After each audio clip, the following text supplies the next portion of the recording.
Vnútroblok TOK sa dlhodobo snaží spájať, rozširovať a hlavne stmeľovať komunitu susedov prostredníctvom rôznych podujatí. To posledné sa venovalo tancu, kedy ho organizátori pripravili multižánrovú tančiareň. Stavili pritom na odborníkov vo svojom remesle, ktorí vystupujú pod názvom Tanec ulice. História projektu s názvom Tanec ulice sa začala písať približne v roku 2015. Projekt je špecifický v spájaní živej a reprodukovanej hudby v kombinácii s tradičnými nástrojmi, kde bonusom sú moderné štýly tanca predvedené priamo na ulici. Tanec ulice tak prvýkrát roztancoval aj vnútroblok TOK.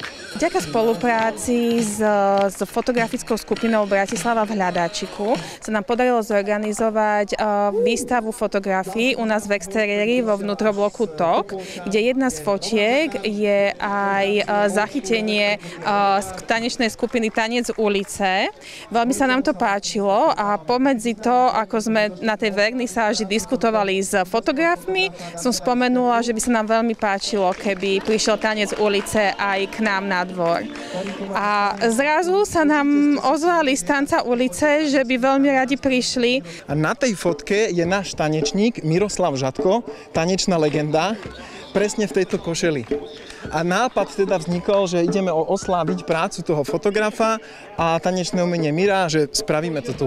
Necítim sa ako, že by som bol autorom, skôr, že sa to tak spáchalo, vesmír to tak priniesol, takéto konštelácie.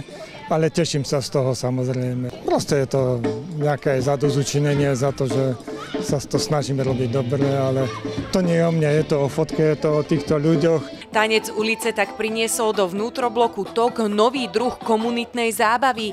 Viac než pohyb, precízne dodržané tanečné kroky a figúry je dôležitejšia samotná atmosféra a pocit, ktorý tanec so sebou prináša. Ja si myslím, že to je akože super, lebo aj nám ukážu, že čo vedia, aj sa to možno od nich pár vecí aj naučíme. Je to veľmi zaujímavé a akože ťažké to vyzerá byť. A trúfneš si na toto vyskúšať? Asi áno. Je to taká výzva, je to také prekračovanie tej komfortnej zóny, ale práve ľudia, ktorých to naozaj baví, tak tí už s nami zostanú. Plánujem tancovať, ešte som netancovala. A plánujem sa možno aj niečo naučiť. Úplne tá prvá myšlienka, ktorú sa stále snažíme zachovať, je ukázať tú symbiózu verejného priestoru a susedstva ľudí. Lebo jeden bez druhých nebudú fungovať. Ľudia nebudú chodiť na spoločné aktivity na dvor, pokiaľ ten dvor tu bude pustý a opustený.